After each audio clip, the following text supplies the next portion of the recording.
So there's this huge story blowing up right now that connects a factory floor in Georgia to the halls of power in both Seoul and Washington, D.C.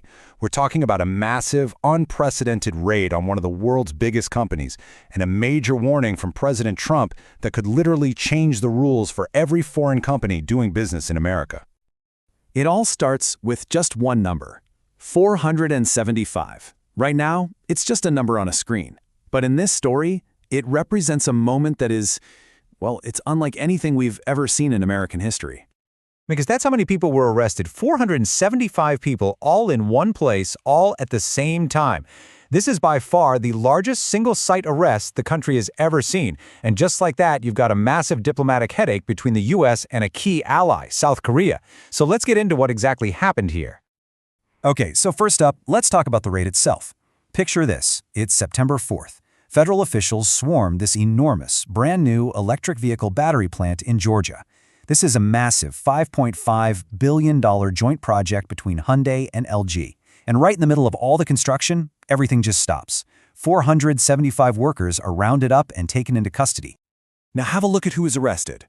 Of those 475 people, a huge number, 300 of them, were South Korean citizens. The rest were from Latin America and other places in Asia.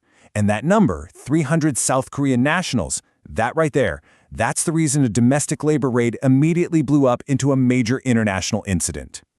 So, why? Why did this even happen? Well, to really understand the reason, you've got to look at two things: the official story they gave, and then what's really going on under the surface, the intense economic pressures that nobody was talking about. Okay, so the official reason? It's pretty straightforward, really. The government's whole case was built on a simple visa violation. These workers came into the United States on tourist visas, which is fine, but they were actually doing factory work, which is not. For that, you need a proper work permit. That violation was the legal justification for the entire raid. But that just makes you wonder, right? Why on earth would major contractors working on a multi-billion-dollar project for giants like Hyundai and LG even think about taking such a massive risk? There has to be something else going on, a really powerful reason. And here's the answer. It all comes down to a really severe shortage of skilled workers in America, especially for these high-tech jobs, like building EV batteries. There just aren't enough trained American workers to fill all the positions. So to keep these massive projects on schedule, some contractors take these huge illegal risks. Now, this has kind of been an open secret for a while, but the Trump administration is sending a very clear signal that those days of looking the other way are officially over. So next up is the reaction and Trump's big warning. With 300 of their citizens arrested, you can bet South Korea had to react and react fast. And that's when President Trump himself stepped in with a very direct and very public response. You can imagine, Seoul was not happy. The government immediately released a statement expressing regret and concern. Behind the scenes, urgent diplomatic phone calls started happening, and they quickly cut a deal to get their citizens back home on chartered flights. They made it clear they respect U.S. laws, but yeah, a raid of this size on one of their biggest global companies created some serious friction. And then came the message from the White House. President Trump addressed all foreign companies, not just Hyundai, and he put it very plainly. He said, "Bring your very smart people, but legally." It was a crystal clear signal that things were about to change. Then he laid out the new rules of the game. 3 big conditions. Number 1, respect U.S. laws, period, no excuses. Number 2, if you need to bring in experts from other countries, you have to use the proper legal channels, get the right work permits. And number 3, and this one is huge, these companies now must invest in training American workers. So over time, we don't need to rely so much on foreign labor. This is a fundamental policy shift.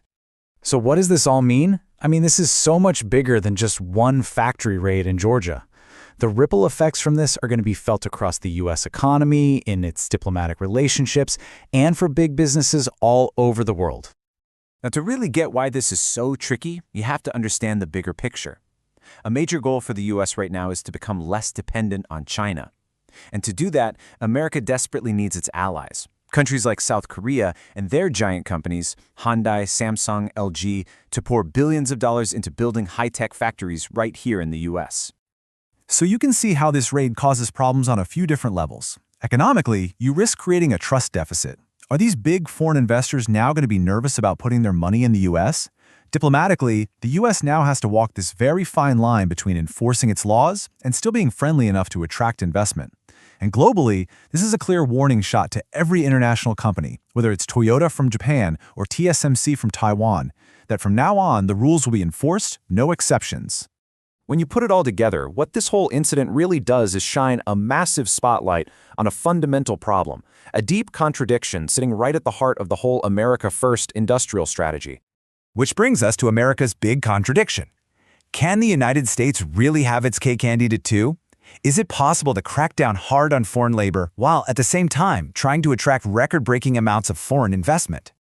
And this right here is the incredibly difficult balancing act the U.S. government has to figure out. On one side, you have this strong push for strict immigration enforcement.